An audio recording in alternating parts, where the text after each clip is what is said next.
Assalamualaikum warahmatullahi wabarakatuh. Salam sehat untuk kita semua. Semoga kita semua selalu mendapat lindungan Allah Subhanahu wa Ta'ala ya. Amin ya Rabbal Alamin. Kesempatan kali ini Mimin akan membagikan satu cerita misteri. Seperti apa ceritanya? Mari kita mulai.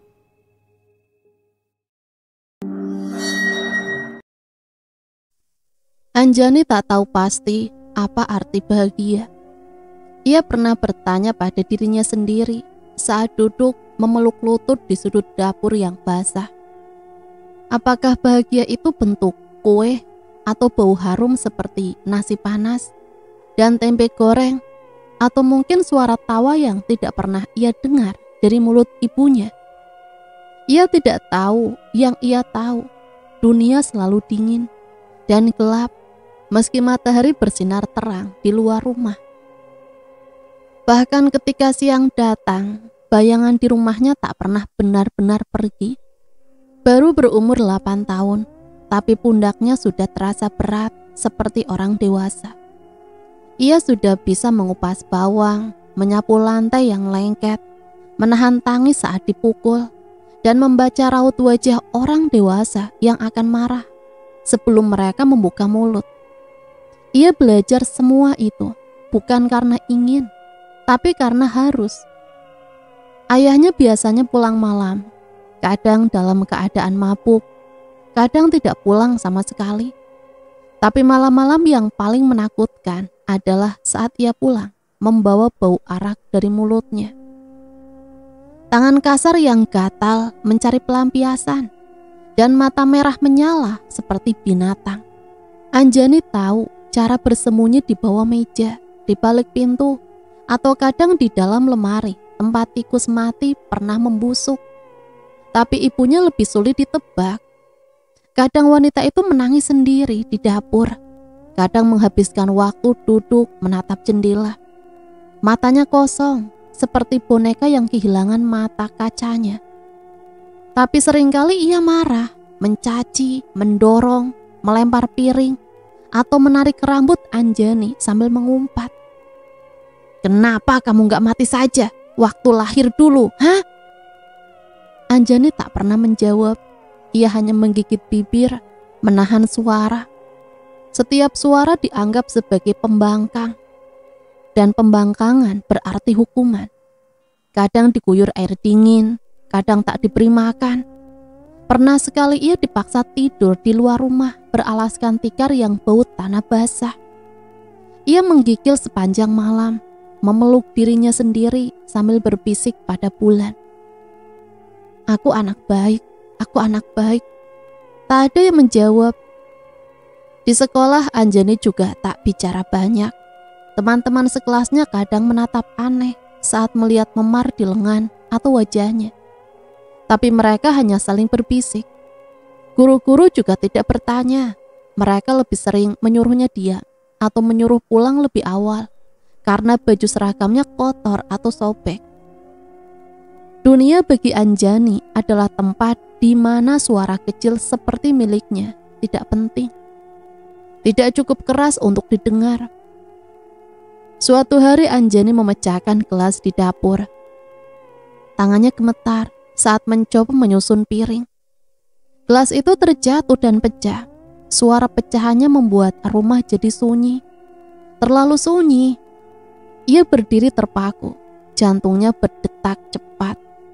Dan sebelum sempat bereskan pecahan itu, ibunya muncul. Matanya menajam. Tanpa berkata-kata, ibunya langsung menamparnya keras. Anjani terjatuh, sudut bibirnya sobek. Tapi ia tak menangis. Ia hanya menatap ibunya, dan untuk sesaat ada sesuatu yang berubah dalam dirinya. Bukan kemarahan, tapi rasa hampa.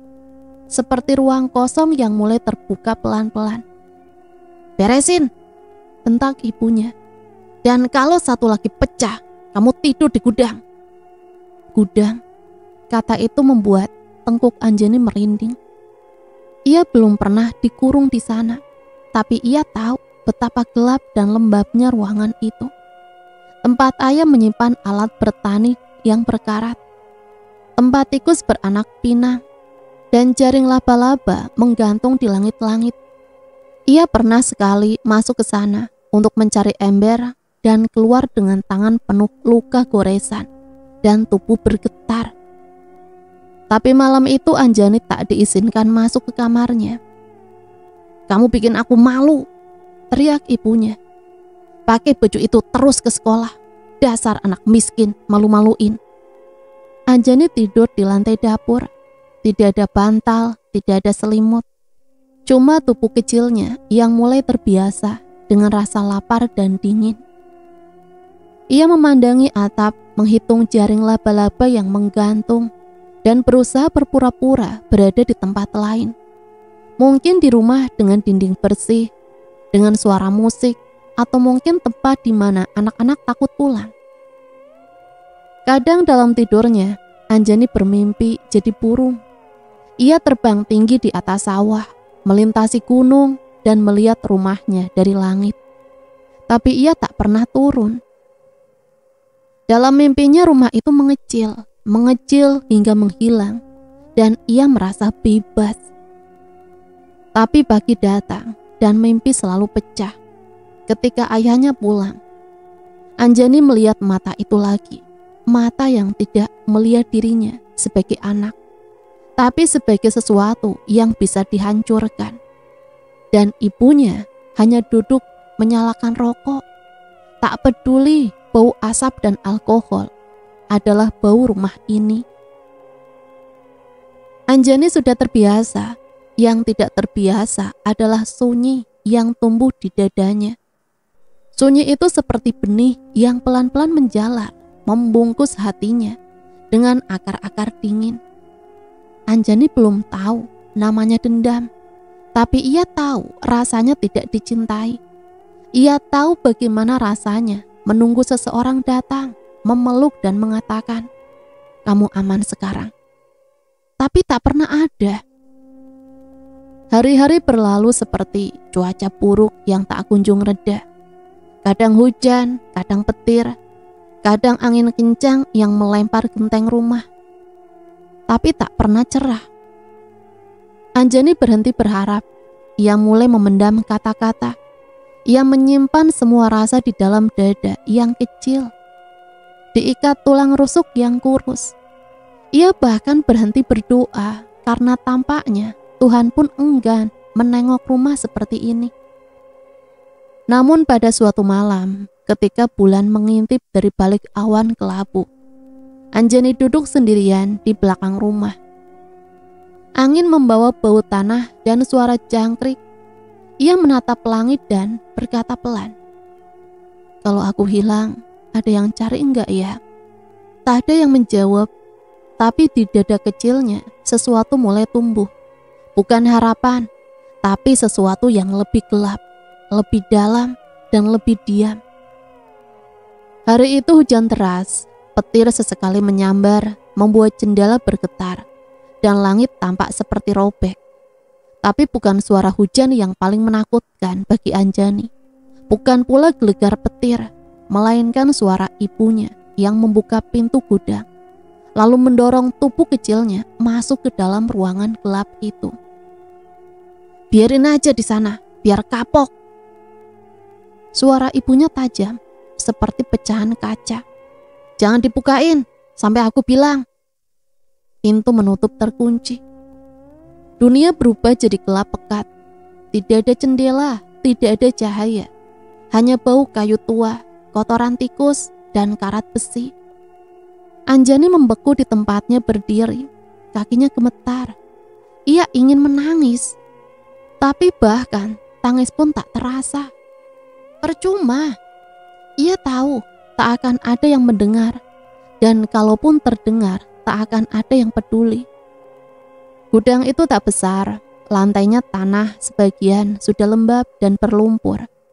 Di sudutnya ada gundukan karung yang bau apek, dan di sisi lain tumpukan cangkul dan arit berkarat, bersandar seperti monster tak bernyawa.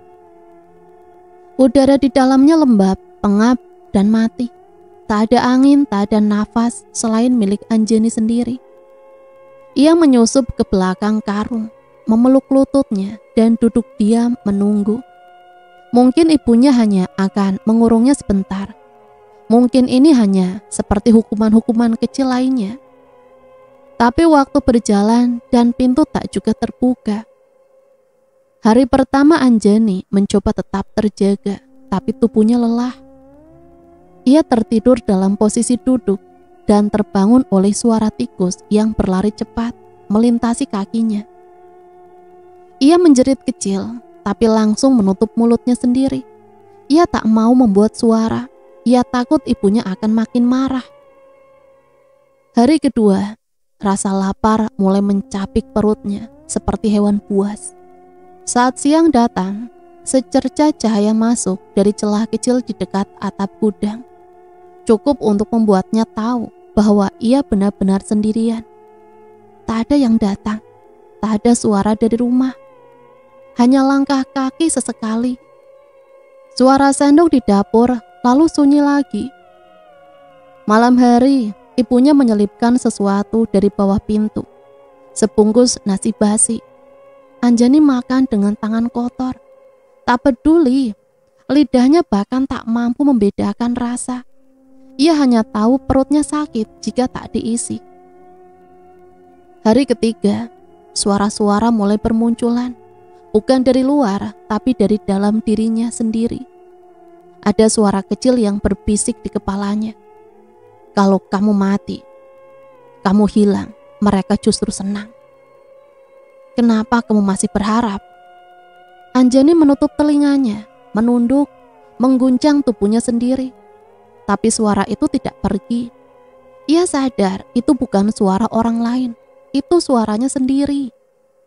Suara yang muncul karena terlalu lama didiamkan. Suara dari dalam ruang kosong hatinya. Kadang suara itu terdengar seperti dirinya. Ya, kadang seperti ibunya. Kadang seperti sesuatu yang bukan manusia. Ia mulai berbicara sendiri, memanggil bayangan. Anjani, kamu di sini ya? Jangan takut, aku jagain kamu. Tikus-tikus itu cuma main, bukan mau gigit. Di hari keempat, tikus mulai datang lebih banyak. Mereka berlarian di sudut-sudut gelap, memakan sisa nasi basi yang ia sisakan karena sudah menjamur. Salah satunya melintas di dekat wajahnya. Ia tak bergerak. Ia terlalu lelah untuk takut. Tikus kini adalah satu-satunya makhluk yang menemaninya. Ia berbicara pada mereka, memberi nama. Yang gemuk dipanggil gembul, yang kecil disebut keliti. Kadang ia tertawa pelan, melihat mereka saling kejar, seperti sedang menonton pertunjukan boneka yang buruk. Tapi tawa itu tidak pernah benar-benar tertawa. Lebih seperti suara orang yang sedang jatuh pelan-pelan ke dalam lubang yang dalam. Hari kelima, tubuhnya mulai dingin, badannya menggigil. Anjani memeluk dirinya erat-erat, berusaha bertahan dari udara basah yang menggigit kulit. Tapi yang paling dingin bukanlah tanah tempat ia duduk, bukan juga udara yang menyusup lewat celah, tapi hatinya sendiri. Ada sesuatu dalam dirinya yang mulai mati. Anjani tidak menangis lagi, tidak berharap pintu terbuka. Ia hanya menatap langit-langit yang hitam pekat, membayangkan dirinya menyatu dengan kegelapan, menjadi bagian dari gudang ini. Tidak terlihat, tidak terdengar, tidak dianggap. Dia mulai membayangkan dunia di luar sana sebagai mimpi, bahwa rumah, sekolah, sawah, semuanya hanyalah dongeng yang pernah ia dengar sebentar, lalu dilupakan. Bahwa satu-satunya kenyataan adalah ruangan gelap ini, bau busuk, dingin, dan suara-suara di kepalanya. Pada suatu malam, ia mulai berbicara dengan bayangan. Bayangan itu tidak punya wajah, tapi duduk di sudut seberang menghadapnya. Aku tahu kamu lapar. kata bayangan itu. Suaranya seperti desis angin. Anjani mengangguk. Aku juga dulu kelaparan, sampai aku gak merasa lapar lagi. Kenapa kamu datang? Bisik Anjani. Karena kamu sendirian, dan orang yang sendirian terlalu lama bisa jadi seperti aku. Anjani diam, matanya mulai menyesuaikan diri dengan gelap. Ia bisa melihat bentuk-bentuk samar, tapi ia tak pernah takut. Tidak lagi, bahkan ketika bayangan itu merayap, mendekat, dan menyentuh pundaknya. Kalau kamu mau, bisik bayangan itu, aku bisa tinggal di sini, menjaga kamu, sampai tak ada yang bisa menyakiti kamu lagi. Anjani menatap kosong, tapi dalam hatinya sesuatu bergetar. Ia tak menjawab, tapi ia tidak menolak. Malam itu hujan turun dengan deras, lebih lebat dari biasanya. Langit gelap, pekat, tak ada bulan, hanya suara angin yang berputar-putar di sekitar rumah. Suara petir mengguncang bumi, menyusup lewat celah jendela yang tak bisa sepenuhnya tertutup. Rumah itu terasa semakin rapuh, seperti dindingnya yang bergetar, seperti atapnya yang nyaris roboh. Tapi di dalam tidak ada yang peduli. Anjani tidak berada di gudang malam itu. Sejak pagi ibunya tidak melihatnya. Biasanya meskipun terkurung, Anjani tetap akan muncul ke dapur meminta secangkir air atau roti basi yang disisakan. Tapi malam itu tidak ada. Ibunya berdiri di ambang pintu gudang, menatap ke dalam dengan mata yang mulai lelah. Gudang itu kosong, tidak ada jejak Anjani. Hanya bau apek dan tikus yang berlarian. Anjani, teriaknya. Suaranya penuh kemarahan, tapi tidak ada jawaban. Ia merasa tak ada yang bisa menambah beban hidupnya lebih berat dari ini. Namun saat itu ia tak langsung panik. Sudah terlalu sering Anjani hilang begitu saja, bersembunyi di balik tumpukan karung atau di ruang sempit lainnya. Tapi saat malam semakin larut dan petir semakin mengguntur, rasa cemas mulai merayap. Ibunya Anjani, suara seseorang tetangga terdengar dari luar. Apa, kalian melihat Anjani? Tidak, Bu, kami tidak melihat Anjani. Anak itu, Anjani, laki-laki gak ada dia. Sudahlah, kalian pergi sana. Sudah, jangan ganggu. Itu cuma anak manja.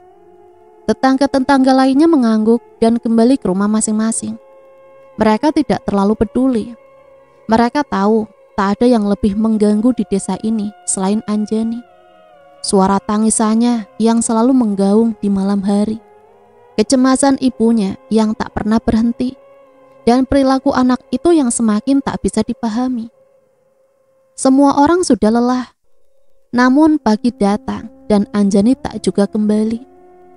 Sudah 2 hari, 3 hari, tak ada yang melihatnya, tak ada yang mendengarkannya. Polisi datang ke rumah mencatat setiap detail. Mereka memeriksa rumah dengan cermat, menyisir sekeliling dan menanyai ibunya. Tapi tak ada bukti. Tak ada tanda-tanda Anjani hilang dengan paksa. Tidak ada teriakan, tidak ada kekerasan yang terlihat. Hanya kebisuan dan ketidakpedulian. Anak itu memang sudah menyusahkan sejak lahir, kata ayah Anjani yang tiba-tiba muncul setelah beberapa hari menghilang. Masih dengan aroma alkohol yang melekat di tubuhnya. Pasti kabur, itu anak gak tahu diuntung. Polisi mengangguk, mencatat dan menutup berkas. Kasus hilangnya Anjani dinyatakan tidak ada petunjuk yang cukup. Tidak ada yang tahu apakah ia lari atau hilang karena sesuatu yang lebih buruk.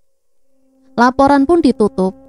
Tapi di dalam rumah itu, di antara dinding kayu yang mulai rapuh dan atap yang bocor, sebuah kekosongan mulai merayap.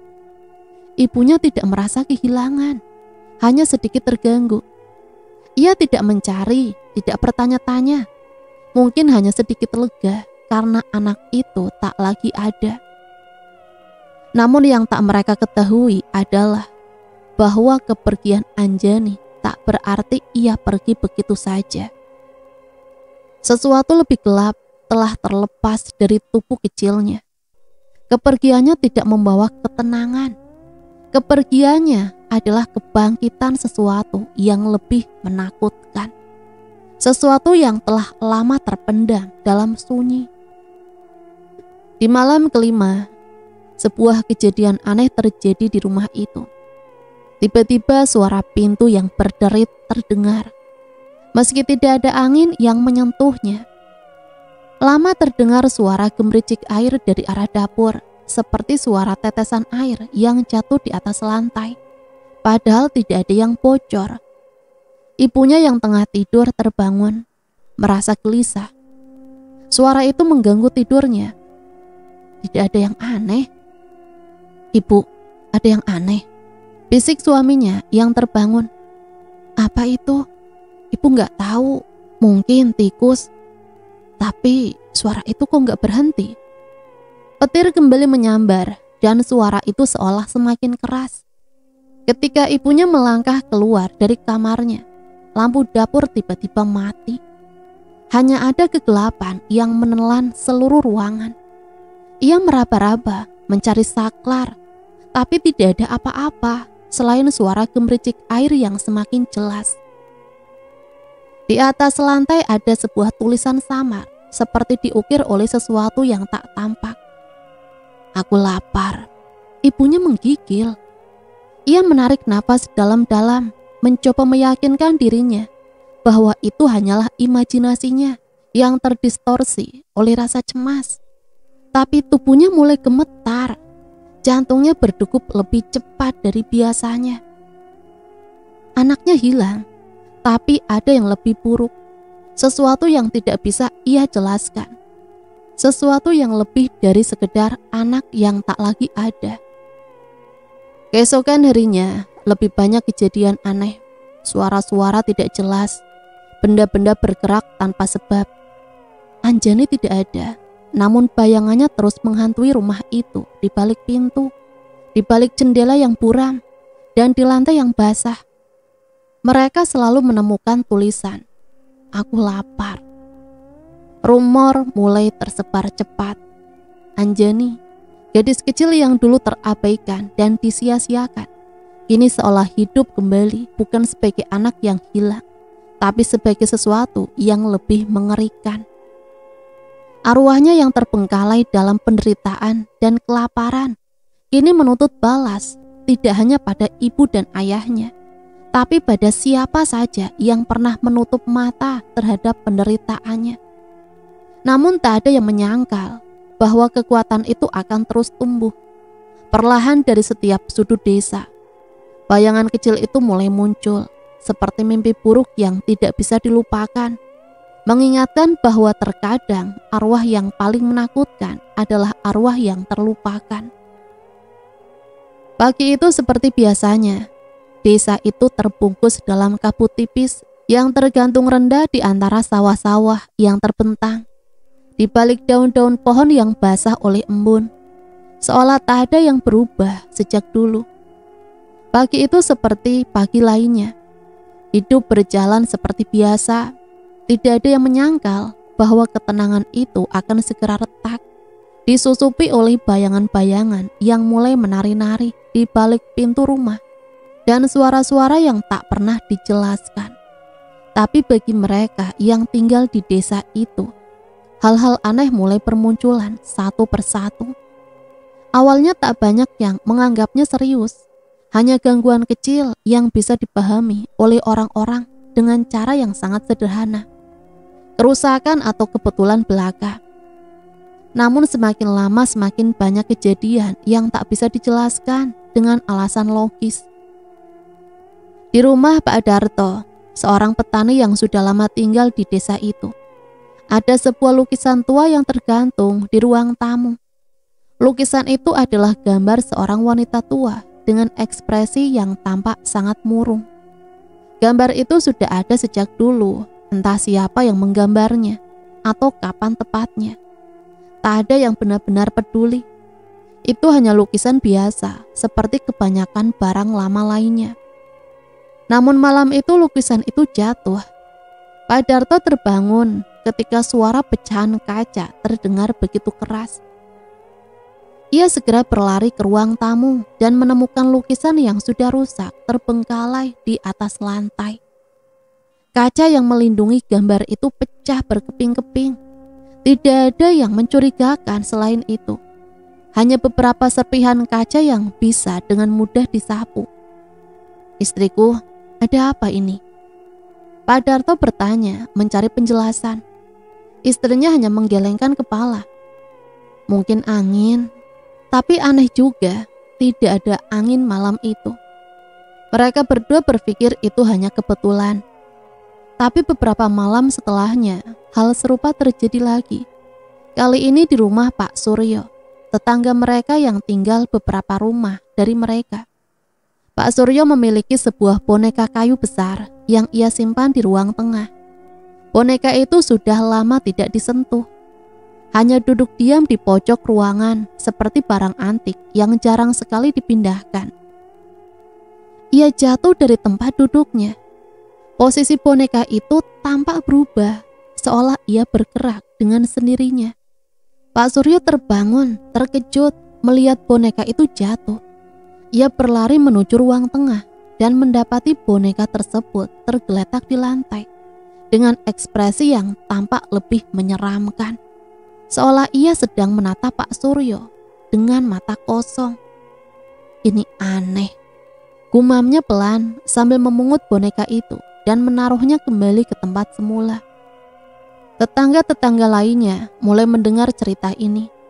Suara-suara di malam hari, suara langkah kaki di lantai atas yang tak bisa dijelaskan, benda-benda yang bergerak dengan sendirinya, serta kejadian-kejadian kecil yang semakin sering terjadi. Semua orang mulai merasakan ketegangan meski mereka berusaha untuk mengabaikannya. Suatu malam tepat setelah hujan deras, Ibu Siti, seorang wanita parubaya yang tinggal di ujung desa, mendengar suara tangisan anak kecil di luar rumah. Suara itu sangat jelas, seolah ada anak yang menangis dengan sangat keras. Ia membuka jendela dan melihat keluar, namun tidak ada siapa-siapa. Hanya jalan yang basah dan sunyi. Ia mendengar tangisan itu lagi, semakin keras, seolah berada tepat di luar jangkauan tangannya. Namun begitu ia membuka pintu dan keluar, suara itu menghilang. Tidak ada apa-apa. Tidak ada anak kecil, hanya angin malam yang membawa bau tanah dan basah. Esok harinya Ibu Siti menceritakan kejadian itu pada beberapa tetangga dekatnya.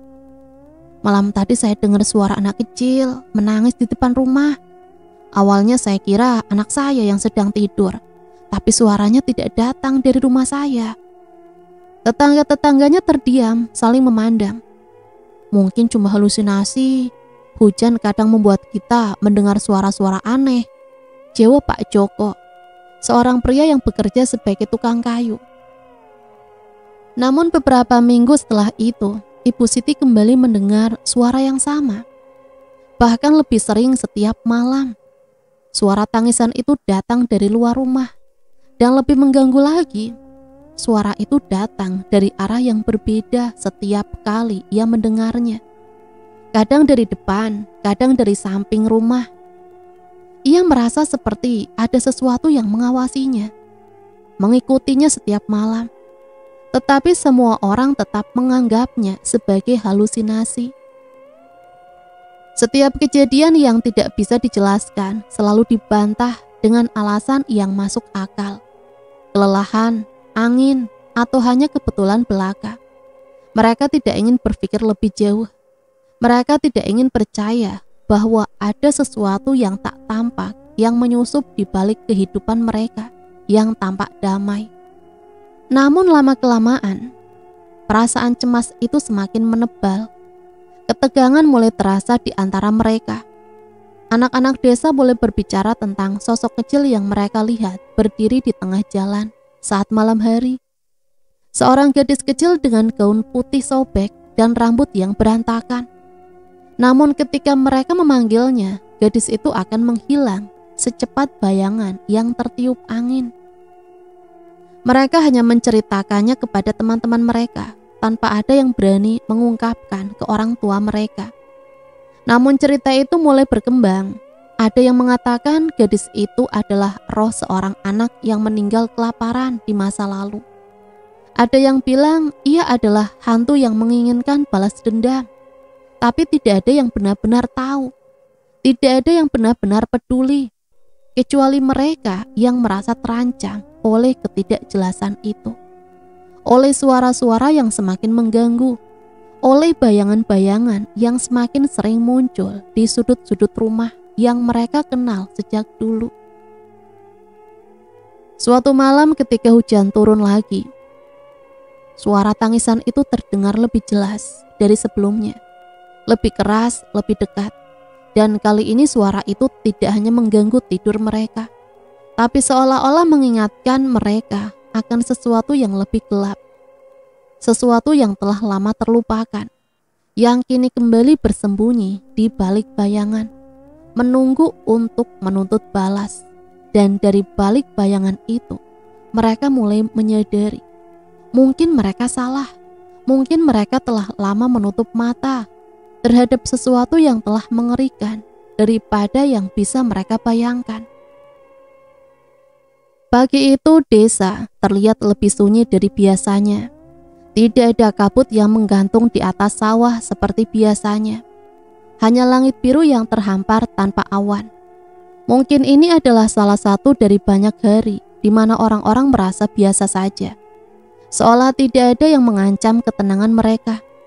Namun bagi keluarga kecil Pak Amin, pagi itu sangat berbeda. Anak laki-laki mereka, Rudi, yang baru berusia 8 tahun, tidak terlihat lagi sejak malam sebelumnya. Rudi adalah anak yang ceria, suka bermain di luar rumah, dan sering berkeliling desa dengan teman-temannya. Tapi malam sebelumnya, setelah pulang dari bermain, ia berkata akan pergi ke rumah kosong dekat ujung desa, tempat rumah lama yang dulu ditempati oleh Anjani dan keluarganya. Anak itu suka main di sekitar rumah kosong itu, kata Ibu Amin. Wajahnya mulai cemas. Kamu tahu kan, itu tempat yang sudah lama ditinggalkan. Namun Pak Amin hanya mengangguk. Rumah kosong itu memang sudah lama tidak dihuni. Meskipun beberapa kali anak-anak desa mencoba masuk ke sana, hanya untuk mengintip bagian dalam yang terbengkalai. Suasana di sekitar rumah itu memang selalu terasa aneh, seperti ada sesuatu yang tak tampak. Sesuatu yang mengintai dari balik jendela pecah dan pintu yang hampir roboh. Namun tidak ada yang pernah benar-benar memperhatikan hal tersebut, hingga kejadian ini mulai mengubah segalanya. Pagi itu ketika matahari sudah meninggi, Pak Amin dan Bu Amin memutuskan untuk mencari Rudi. Mereka berpencar menyisir setiap sudut desa, tetapi tidak ada tanda-tanda anak mereka. Keinginan untuk menemukan Rudi semakin mendalam ketika seorang tetangga memberitahukan mereka bahwa ia terakhir kali melihat anak itu berlari menuju rumah kosong yang sudah lama terbengkalai. Ada rasa aneh di sana. Rasanya seolah ada yang mengawasi dari balik jendela, Pak, kata tetangga tersebut dengan suara gemetar. Pak Amin tidak banyak bicara. Ia segera melangkah menuju rumah kosong itu. Perasaan cemas menyusup dalam setiap langkahnya. Begitu sampai di depan rumah, ia merasakan kegelapan yang berbeda. Sesuatu yang menekan dada, membuatnya sulit untuk bernafas. Rumah itu tampak begitu sunyi, seolah-olah tidak ada kehidupan di dalamnya. Namun ada yang tak beres. Ada apa, Pak? Tanya tetangga yang mengikuti dari belakang, menyadari perubahan di wajah Pak Amin. Pak Amin hanya menggelengkan kepala, menahan rasa takut yang mulai tumbuh. Aku harus masuk. Dengan hati-hati, ia membuka pintu rumah yang terbuat dari kayu tua. Dan ketika pintu itu berderit, suara itu begitu menggema, seolah menyuarakan sebuah peringatan. Ia melangkah masuk ke dalam, dan bau apek seketika menyeruak masuk ke penciumannya. Kegelapan memenuhi ruangan, hanya cahaya matahari yang sedikit menerobos melalui lubang-lubang di dinding rumah. Ia terus berjalan, mengabaikan tikus yang berlalu lalang dan benda-benda yang tampaknya terlupakan di sudut ruangan. Namun saat ia sampai di ruang tengah, matanya menangkap sesuatu yang tak bisa dijelaskan. Di tembok ada tulisan samar yang baru saja tergores, seolah ditulis dengan sesuatu yang sangat tajam. Kata itu hampir tak terbaca, tertutupi debu dan kotoran. Namun saat ia mendekat, ia bisa melihatnya dengan jelas. "Aku lapar." Pak Amin merinding. Kata-kata itu terasa begitu tidak wajar, seolah datang dari sebuah suara yang dalam dan penuh penderitaan. Ia mundur sejenak dan saat itulah matanya menangkap sesuatu yang lebih mengerikan. Darah. Tetesan darah yang menetes perlahan dari dinding ke lantai, membentuk jejak yang mengarah ke pintu belakang rumah. Pak Amin membeku sejenak. Terasa seperti ada sesuatu yang mengawasinya dari dalam kegelapan. "Rudi," bisiknya, berharap kata-katanya bisa memanggil anaknya kembali. Ia melangkah lebih dalam, mengabaikan suara gemerisik dari dinding yang retak dan lantai yang berderak di bawah langkahnya. Ia mengikuti jejak darah itu yang semakin jelas terlihat di atas lantai kayu yang sudah lapuk. Sampai akhirnya ia tiba di sebuah ruangan kecil di belakang rumah. Ruangan yang dulu digunakan untuk menyimpan barang-barang, namun sekarang tampak seperti ruang yang tertutup rapat oleh kegelapan dan waktu. Di sudut ruangan itu, Pak Amin menemukan sesuatu yang tak pernah ia bayangkan. Rudi, anak laki-lakinya, tergeletak di sana, tak bergerak dengan mata terbuka lebar, menatap kosong ke atas. Wajahnya pucat, tubuhnya dingin, dan di sampingnya terdapat darah yang menggenang. Tangan kecilnya terkulai, terikat pada sebuah benda berat yang hampir menghalangi pandangan Pak Amin. "Astaga," kata Pak Amin dengan suara tercekat. Ia berlari ke arah anaknya, berusaha mengangkat tubuhnya. Namun begitu ia menyentuh tangan Rudi, ia merasa seperti menyentuh batu yang sangat dingin. Tak jauh dari tubuh Rudi, di lantai ada sebuah benda yang mencuri perhatian Pak Amin. Sebuah boneka kecil yang sebelumnya tak ada di ruangan itu. Boneka itu tergeletak di atas tanah, terbalik dengan ekspresi kosong yang menakutkan. Matanya yang besar menatap Pak Amin, seolah mengingatkan sesuatu yang sangat gelap, sesuatu yang tak bisa dijelaskan oleh akal sehat. Pak Amin tidak bisa mengerti apa yang sedang terjadi. Kepalanya berputar, pikirannya penuh dengan kebingungan. Apa yang telah terjadi pada anaknya?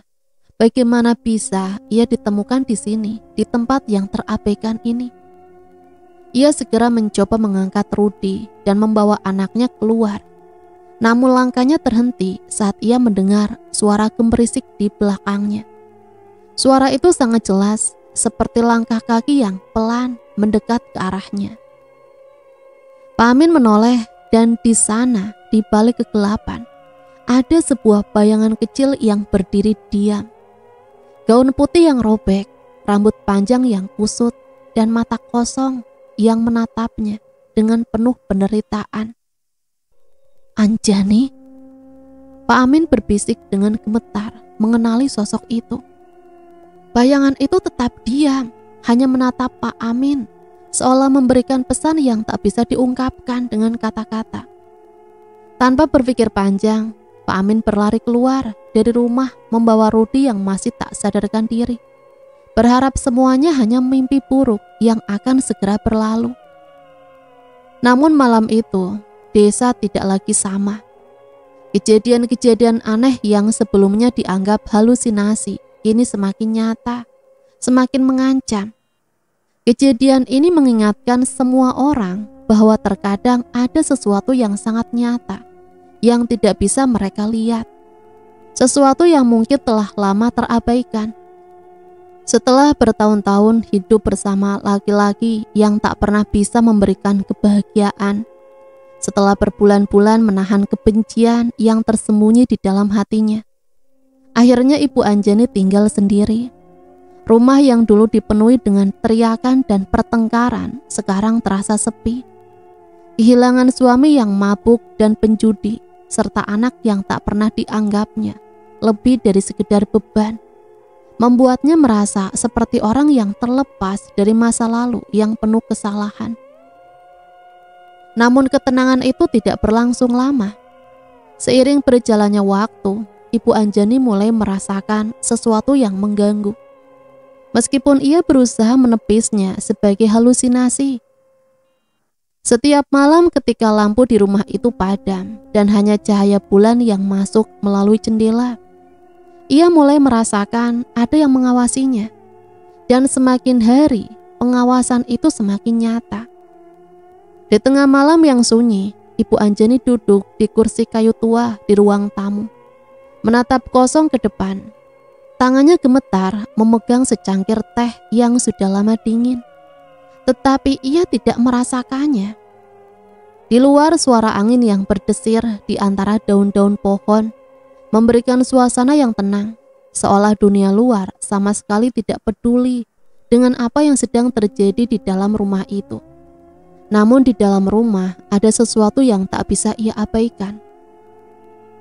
Pagi itu dimulai dengan normal, seolah tidak ada yang mengganggu kedamaian yang rapuh di dalam dirinya. Namun saat Ibu Anjani melewati cermin besar di ruang tengah, sesuatu menarik perhatiannya. Di balik bayangan dirinya, di pojok cermin yang hampir tertutup bayangan, ada sesosok anak kecil. Bayangan itu tampak samar, seperti hantu yang tidak sepenuhnya tampak. Mata kecil itu menatapnya dengan tatapan kosong yang penuh penderitaan. Ibu Anjani terkejut, berbalik dengan cepat, tapi tak ada siapa-siapa. Cermin itu hanya menampilkan dirinya, wanita tua yang lelah dengan kehidupan. Namun hatinya berdebar keras.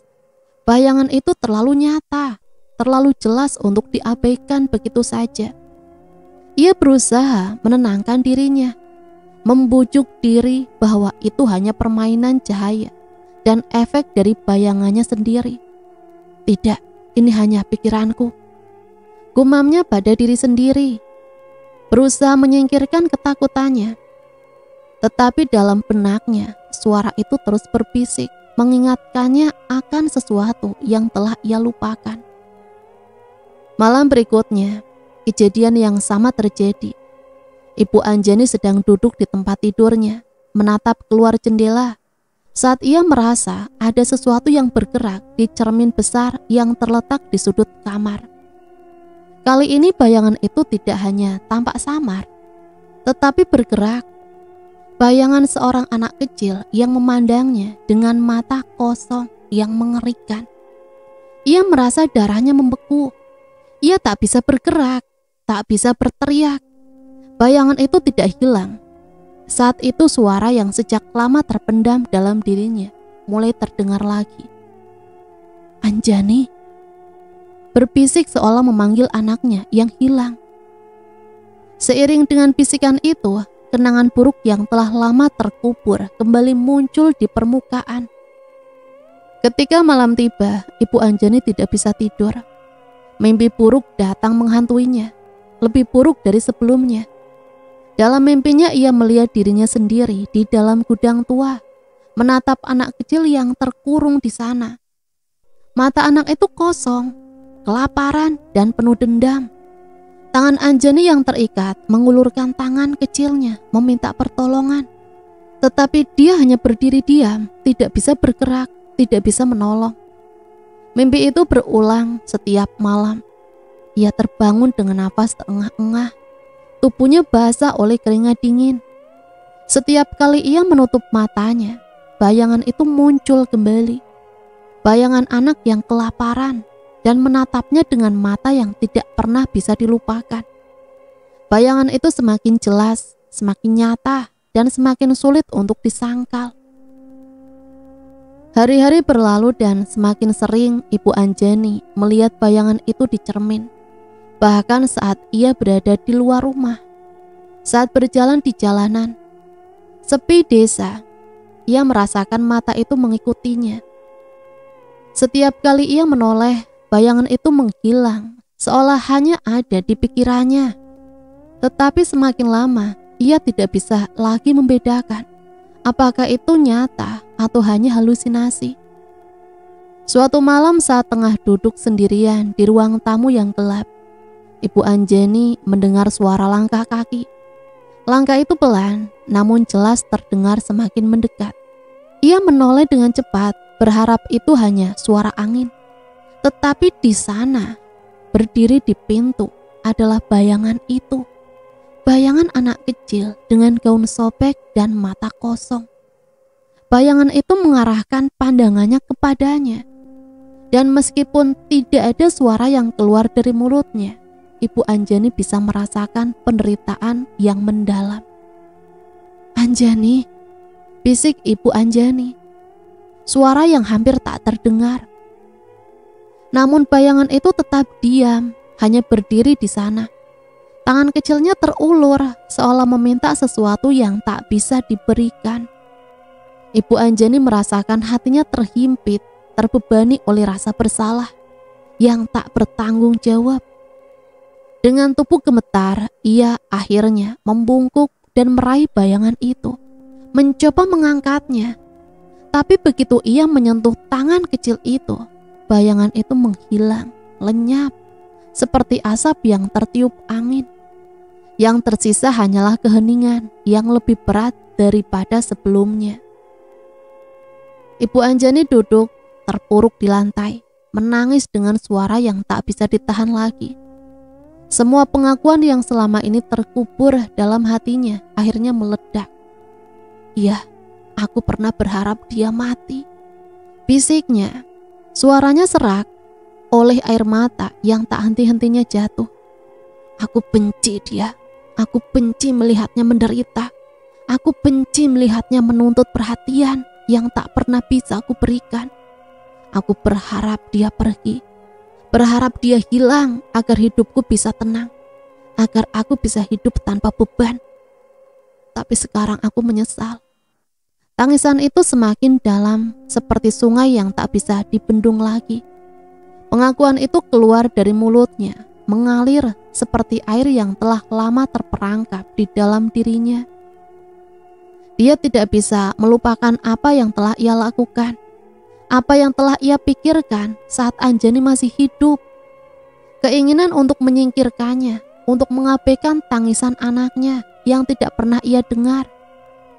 Semua itu kini kembali menghantui dirinya. Di tengah-tengah penyesalan yang mengoyak hatinya, sebuah suara kecil terdengar begitu lembut dan dingin. "Sekarang aku kembali." Suara itu berbisik seperti angin yang mengalir di telinganya. Ibu Anjani menoleh, tapi tak ada siapa-siapa. Hanya kegelapan yang menyelimuti rumah itu, dan bayangan anak kecil itu yang kini tak bisa ia hindari lagi. Desa yang selama ini terkesan tenang dan damai, kini seperti dihantui oleh bayang-bayang masa lalu. Meskipun hampir seluruh warga telah berusaha untuk melupakan tragedi yang terjadi bertahun-tahun lalu, penemuan baru itu mengubah segalanya. Keheningan yang tadinya menyelimuti desa kini tergantikan oleh bisik-bisik penuh kecemasan, dan segala sesuatu terasa semakin tak terkendali. Hari itu dimulai seperti hari-hari biasanya. Matahari terbit perlahan, membawa sinar keemasan yang menyinari jalanan tanah yang berdebu. Warga desa sibuk dengan pekerjaan mereka. Beberapa di ladang, beberapa di rumah, dan beberapa lainnya berkumpul di warung kopi, berbicara tentang hal-hal biasa. Namun satu kejadian yang tidak bisa mengguncang kedamaian itu. Pemuda desa, Budi, yang dikenal suka mencari barang-barang antik di tempat-tempat terlupakan, menemukan sesuatu yang mengerikan di bawah lantai gudang rumah lama. Gudang yang dulunya milik keluarga Anjani yang kini sudah lama kosong dan tak dihuni. Tak ada yang pernah benar-benar peduli dengan tempat itu, karena tempat tersebut selalu terasa angker dan tidak nyaman. Namun Budi tidak pernah bisa menahan rasa penasaran yang selalu membawanya ke sudut-sudut desa yang terlupakan. Pagi itu Budi memutuskan untuk menjelajahi gudang itu lebih jauh. Dengan sekop di tangan, ia mulai menggali tanah yang tampaknya telah lama tak tersentuh. Tanah di bawah lantai itu keras dan kering, seolah menghalangi apapun yang terpendam di dalamnya. Tetapi setelah beberapa jam menggali, sekop Budi tiba-tiba menyentuh sesuatu yang keras. Sesuatu yang tak bisa ia terangkan dengan kata-kata. Dengan hati-hati Budi membersihkan tanah itu dan membuka penemuan yang terkubur dalam tanah tersebut. Di bawah lapisan tanah yang tebal, ia menemukan sebuah kerangka kecil tergeletak dalam posisi yang mengenaskan. Tubuh itu kurus, kering, dan tangan-tangan kecil itu terikat erat dengan tali yang sudah lama membusuk. Sebuah pemandangan yang sangat mengerikan. Sebuah tubuh anak kecil yang dibiarkan mati tanpa perawatan, terkubur begitu saja di bawah lantai yang tak pernah dihiraukan siapapun. Budi hampir tak bisa mempercayai apa yang ia temukan. Ia terhuyung mundur, tubuhnya gemetar, mulutnya terasa kering, jantungnya berdegup keras, darahnya berdesir di telinga. Ia tahu ini adalah penemuan yang sangat besar, penemuan yang akan mengguncang seluruh desa. Tapi lebih dari itu, ia merasa ada sesuatu yang aneh, sesuatu yang tak bisa dijelaskan yang mengelilingi tempat itu, seperti ada sesuatu yang mengawasi dirinya. Dengan hati-hati Budi menarik kerangka itu keluar dari tanah, dan saat itu juga udara di sekitar gudang seakan berubah menjadi lebih berat. Suasana yang tadinya tenang tiba-tiba terasa menyesakan, seperti ada yang tidak beres. Sesuatu yang datang dari masa lalu yang tak pernah benar-benar mati. Budi segera melaporkan temuan itu ke kepala desa dan segera memanggil warga untuk berkumpul. Desa yang awalnya hanya terkejut oleh penemuan itu perlahan berubah menjadi riuh. Berita tentang penemuan kerangka anak kecil itu menyebar dengan cepat dan banyak warga yang mulai mengingat kembali kejadian-kejadian aneh yang terjadi di sekitar rumah lama Anjani. Hal-hal yang dulu dianggap sebagai mitos atau halusinasi. Kepala desa, Pak Sastro, memerintahkan untuk melakukan pemeriksaan lebih lanjut terhadap kerangka itu. Setelah beberapa jam, para ahli forensik yang dipanggil untuk menyelidiki menemukan bahwa tubuh anak itu tidak hanya terkubur di bawah lantai gudang, tetapi juga dalam kondisi yang sangat memprihatinkan. Tangan anak itu terikat dan tubuhnya menunjukkan tanda-tanda kelaparan yang sangat parah. Sebuah kenyataan yang tak bisa dipungkiri lagi. Ini bukan kematian biasa. Namun yang paling mencengangkan adalah penemuan lain yang terjadi di sekitar kerangka itu. Di dinding gudang terdapat goresan-goresan yang tak bisa dijelaskan, seperti bekas kuku yang mencakar-cakar tanah dan batu. Di antara goresan-goresan itu ada tulisan samar yang hampir tak terlihat. Tulisan itu mengatakan, "Aku lapar, tolong." Pak Sastro terdiam membaca tulisan itu berulang kali. Ia merasa tubuhnya kaku, seolah ditimpa beban yang berat. Sebuah perasaan tak nyaman menguasai dirinya, seolah ada sesuatu yang tak bisa dilihat, tetapi sangat nyata. Tulisan itu seakan datang dari anak itu, Anjani, yang menulis dengan cara yang tidak manusiawi. Sesuatu yang datang dari penderitaan yang tak bisa diceritakan. Desa itu kini dikepung oleh rasa takut yang nyata. Warga mulai mengingat kembali cerita-cerita yang dulu dianggap sebagai halusinasi. Suara tangisan di malam hari, bayangan anak kecil yang berdiri di dekat rumah kosong, dan kejadian-kejadian aneh lainnya yang tidak bisa dijelaskan. Semua itu kini seakan menemukan arti yang jelas. Arwah Anjani yang dulu dibiarkan mati dalam penderitaan, kini bangkit mencari keadilan atas kematiannya yang tak terungkapkan. Di rumah Ibu Anjani, suasana semakin mencekam. Ia sudah lama merasakan bahwa ada sesuatu yang salah, bahwa hidupnya tidak akan pernah kembali seperti semula. Setiap kali ia menutup mata, seperti ada sesuatu yang menunggunya, sesuatu yang tak bisa ia hindari. Namun setelah penemuan itu, semuanya menjadi lebih nyata. Bayangan itu semakin sering mengikutinya, dan kini Ibu Anjani tahu bahwa tidak ada tempat untuk melarikan diri. Arwah anaknya yang hilang kini mengutuknya, dan tak ada yang bisa membebaskannya dari rasa bersalah yang terus menghantuinya. Beberapa hari setelah penemuan kerangka itu mulai merasakan dampaknya. Kejadian-kejadian aneh semakin sering terjadi. Barang-barang yang terjatuh tanpa alasan, suara pintu yang terbuka sendiri, dan sesekali suara tangisan seorang anak kecil yang terdengar jelas di tengah malam. Semua itu semakin mengaburkan batas antara kenyataan dan ketakutan.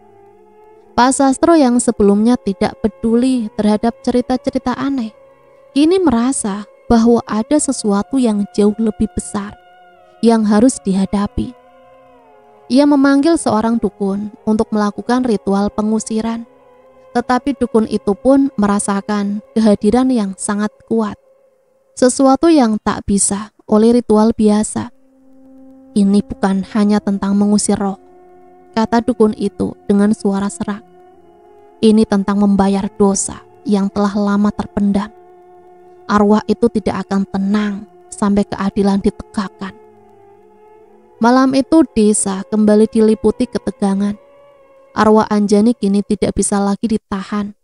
Semua yang telah terpendam, semua yang terlupakan, kini mulai bangkit untuk mengingatkan mereka akan dosa yang tak pernah terbayarkan. Desa itu tidak lagi sama. Kejadian-kejadian aneh yang sebelumnya dianggap sebagai halusinasi, kini menjadi kenyataan yang tak bisa dihindari. Arwah Anjani yang dulu terkubur dalam derita, kini bangkit dengan amarah yang membara. Namun yang paling menakutkan bukan hanya teror yang mengintai orang tua yang pernah menyiksanya. Seiring berjalannya waktu, dendam itu mulai menular ke anak-anak lain di desa. Anak-anak yang meskipun tidak seburuk Anjani juga merasakan pahitnya perlakuan buruk dari keluarga mereka. Setiap malam rumah-rumah di desa itu semakin sepi. Anak-anak yang dulu penuh keceriaan dan canda tawa kini berubah menjadi sosok yang pendiam, bahkan cenderung tertutup.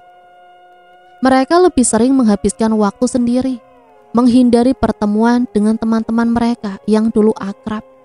Bahkan permainan yang biasa mereka lakukan di lapangan desa kini tampak sepi.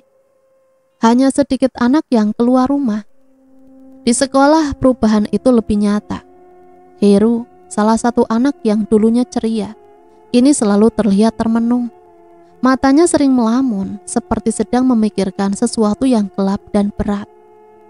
Gurunya, Ibu Sulastri, mulai khawatir melihat perubahan pada anak itu. Heru yang dulu senang bermain bola dan tertawa bersama teman-temannya, kini jarang bicara, bahkan tidak lagi bersemangat saat belajar.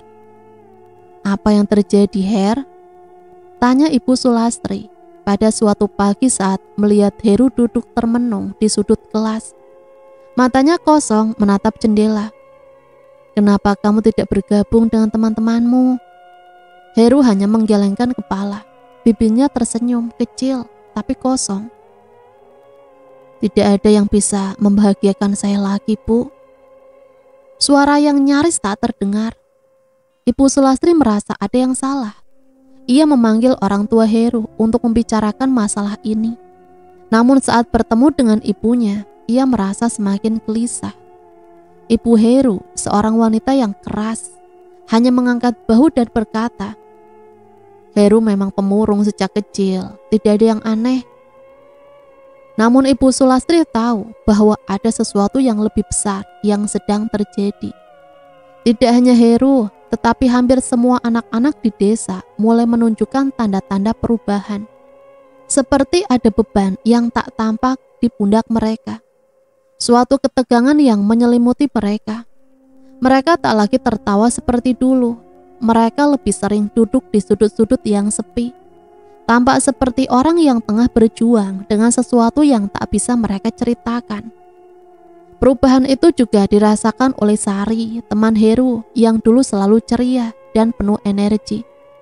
Sari yang selalu diperlakukan kasar oleh ayahnya.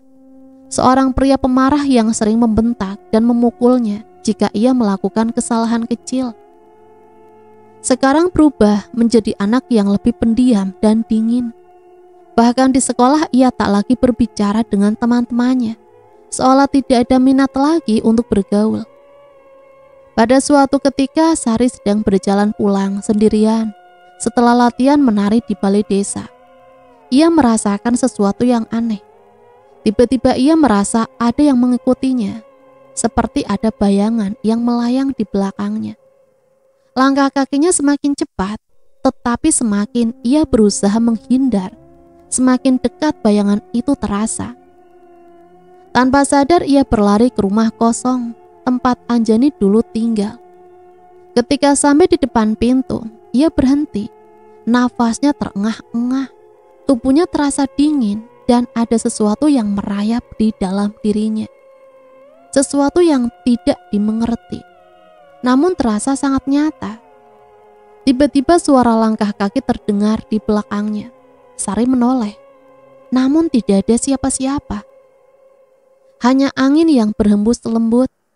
Namun begitu ia kembali menatap ke depan, bayangan itu ada di sana. Seorang anak kecil dengan mata kosong dan gaun lusuh berdiri diam di pintu rumah kosong. Tanpa sadar Sari melangkah mundur, tak dapat mengalihkan pandangannya dari sosok itu. Tangan kecil itu mengarah padanya, seolah meminta sesuatu. Hampir tak sadar, Sari berlari menjauh, dan di dalam hati ia merasa seperti ada sesuatu yang menjalar dalam dirinya. Seperti ada yang mengendalikan langkahnya, membawa pikirannya kepada kebencian yang tidak pernah ia rasakan sebelumnya. Di rumahnya Sari merasa kebingungan. Ia mencoba tidur, namun terbayang-bayang akan bayangan itu. Dalam tidur yang gelisah, ia bermimpi. Dalam mimpinya, ia terlihat dirinya sendiri, tetapi dengan wajah yang sangat berbeda, dengan mata yang kosong seperti anak kecil yang hilang. Dalam mimpinya itu, Sari berdiri di hadapan rumah kosong, memanggil seseorang dengan suara yang begitu dingin, begitu kosong. "Aku lapar." Ketika ia terbangun, tubuhnya berkeringat dingin. Ia merasa ada sesuatu yang telah menguasainya. Perasaan cemas dan marah yang tidak bisa ia kendalikan. Semakin ia mencoba untuk mengabaikan perasaan itu, semakin kuat perasaan itu mendorongnya. Ia merasa semakin terisolasi, semakin tertutup. Pada hari berikutnya, perubahan yang dialami oleh anak-anak lain semakin nyata. Heru yang dulunya pemalu kini menjadi lebih berani, tapi bukan dalam arti yang baik. Ia mulai menunjukkan sisi-sisi kekejamannya yang sebelumnya tidak pernah terlihat. Di sekolah ia mulai menyiksa teman-temannya dengan cara yang halus, seolah-olah menikmati penderitaan orang lain. Sari yang tak lagi memiliki kegembiraan dalam hatinya, mulai menjauh dari teman-temannya, lebih suka menyendiri, menatap kosong ke arah matahari terbenam, tanpa mengatakan sepatah kata pun. Desa itu kini dikelilingi oleh atmosfer yang mencekam. Anak-anak yang diperlakukan buruk oleh orang tua mereka, baik dengan kekerasan fisik maupun emosional, secara perlahan mulai berubah. Mereka bukan lagi anak-anak yang mereka kenal. Mereka tidak lagi tertawa, mereka tidak lagi bermain. mereka hanya memendam sesuatu yang gelap di dalam diri mereka, sesuatu yang perlahan tumbuh dan menyebar. Ibu Sulastri yang semakin khawatir dengan perubahan yang terjadi pada anak-anak desa, merasa bahwa sesuatu yang lebih besar sedang terjadi. Ia merasa bahwa arwah Anjani yang telah terbangun dengan amarah yang membara mulai mengalir dalam darah anak-anak yang terluka. Dendam Anjani bukan hanya untuk orang tuanya, tetapi untuk siapa saja yang pernah menutup mata terhadap penderitaan anak-anak. Setiap malam suara tangisan anak kecil bisa terdengar dari rumah-rumah yang dulu penuh kebahagiaan. Namun suara itu bukan milik satu anak saja. Itu adalah suara yang datang dari banyak hati yang terluka, yang kini bersatu dalam kebencian, yang menggerogoti jiwa mereka. Dendam Anjani ini menular dan tidak ada yang tahu bagaimana cara menghentikannya. Angin malam itu terasa lebih berat, seperti membawa beban yang tak bisa dibendung. Desa telah lama dihantui oleh bisikan-bisikan yang tak terdengar oleh telinga biasa. Warga desa mulai merasakan adanya sesuatu yang jahat menyelimuti setiap sudut kehidupan mereka. Dan malam itu, teror yang mereka takutkan akhirnya menjadi kenyataan. Puncak dari segala kengerian yang telah terpendam bertahun-tahun, ini datang dengan cara yang tak terduga. Seperti janji yang sudah lama terhutang. Arwah Anjani yang dulu terkubur dalam luka, kini datang dengan balasan yang mematikan. Di rumah yang dulu dihuni oleh Anjani, suasana malam itu tampak lebih sunyi dari biasanya. Tak ada suara apapun, hanya angin yang terdengar berdesir melewati pepohonan. Namun bagi mereka yang sudah merasakan hadirnya arwah Anjani, kesunyian itu terasa seperti sebuah ancaman. Setiap orang yang tinggal di desa itu tahu bahwa ini adalah malam yang berbeda. Ini adalah malam pembalasan. Ayah Anjani yang selama ini bertahun-tahun menjadi penyebab penderitaan putrinya, sekarang hanya bisa menunggu nasibnya. Setelah meninggalkan kebiasaan buruknya yang tak pernah berubah, pemabuk dan penjudi, ia terpuruk dalam kesendirian. Suara-suara aneh yang muncul di malam hari semakin membuatnya gelisah. Bayangan anak kecil yang ia abaikan begitu lama selalu muncul di sudut-sudut gelap, menyapa dengan mata kosong yang menembus jauh ke dalam jiwanya. Pada malam yang kelam itu, tubuh ayah Anjani ditemukan di belakang rumah, menggantung tanpa nyawa. Tali yang menjerat lehernya terikat kuat di jabang pohon besar yang dulu menjadi tempat favoritnya untuk duduk bersama botol arak. Namun kali ini ia tidak sendiri, ia terikat pada takdir yang tak bisa ia elakkan. Warga yang datang menemukan tubuhnya tergantung, mata membelalak lebar, mulut terbuka seperti menjerit tanpa suara. Namun tidak ada rasa sesal di wajahnya, hanya hampa, seolah-olah ia sudah menunggu saat itu datang tanpa daya. Penyelidikan dilakukan dengan cepat, tetapi seiring berjalannya waktu, semakin jelas bahwa ini bukanlah kematian biasa. Tidak ada tanda-tanda perkelahian atau kekerasan fisik. Ayah Anjani meninggal dengan cara yang begitu hening, begitu tenang, seolah ia menerima nasibnya dengan pasrah. Tetapi bagi mereka yang tahu akan kekuatan arwah Anjani, ini bukanlah kebetulan. Ini adalah bagian dari rencana besar yang belum usai. Namun kematian ayah Anjani hanyalah permulaan. Ibu Anjani yang sudah bertahun-tahun hidup dalam ketakutan tak pernah mampu melarikan diri dari bayang-bayang dosa yang menghantuinya.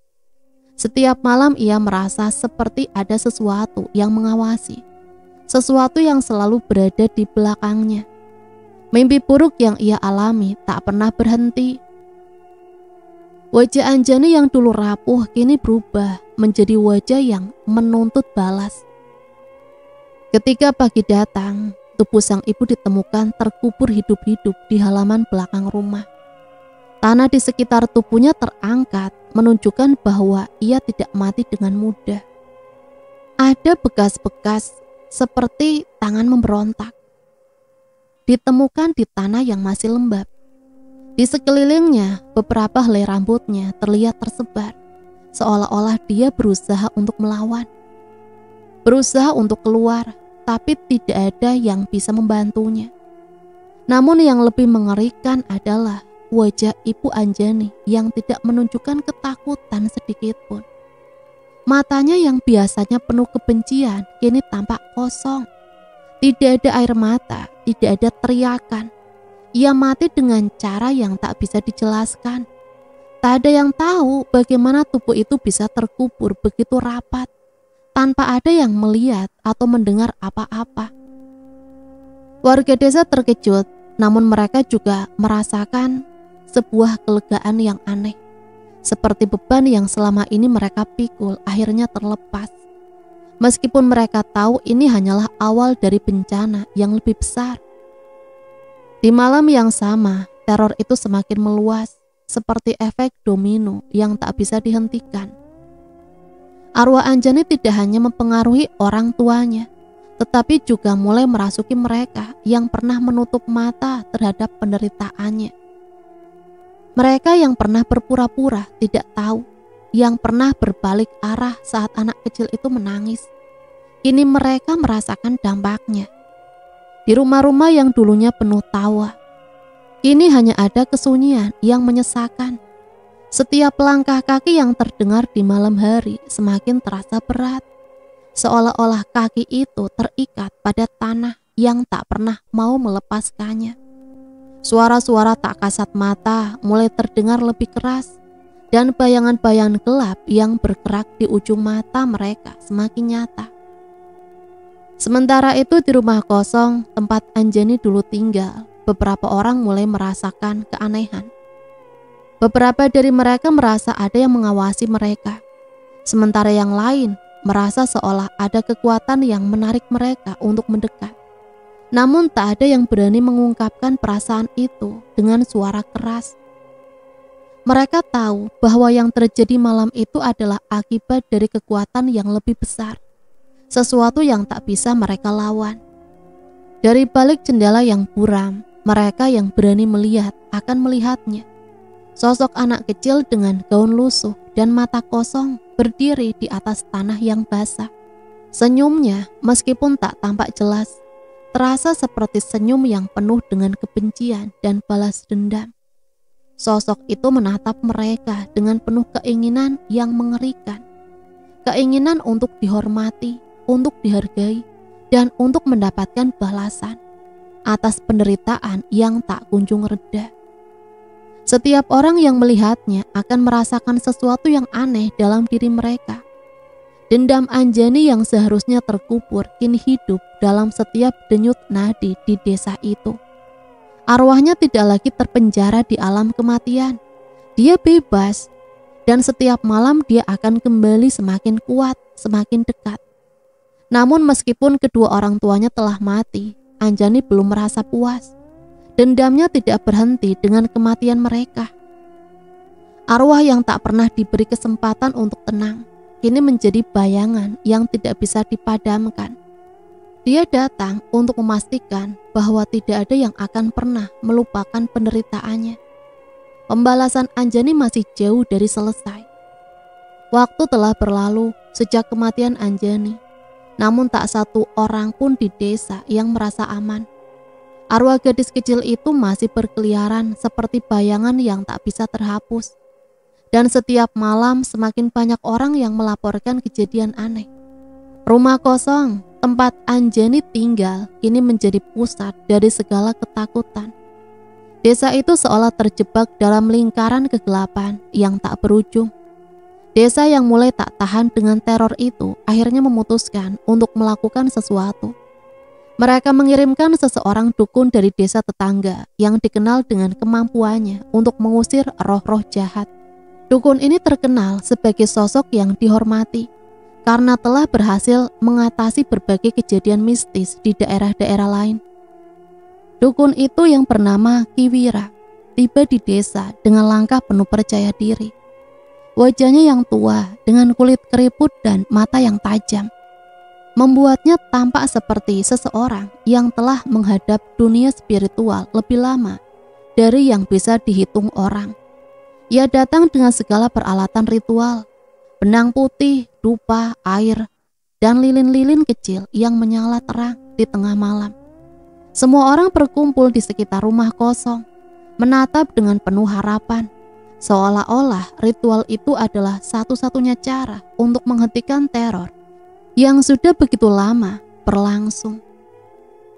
Beberapa hari setelah ritual itu dilaksanakan, teror arwah Anjani sedikit demi sedikit telah menghilang dan desa kembali normal sedia kala.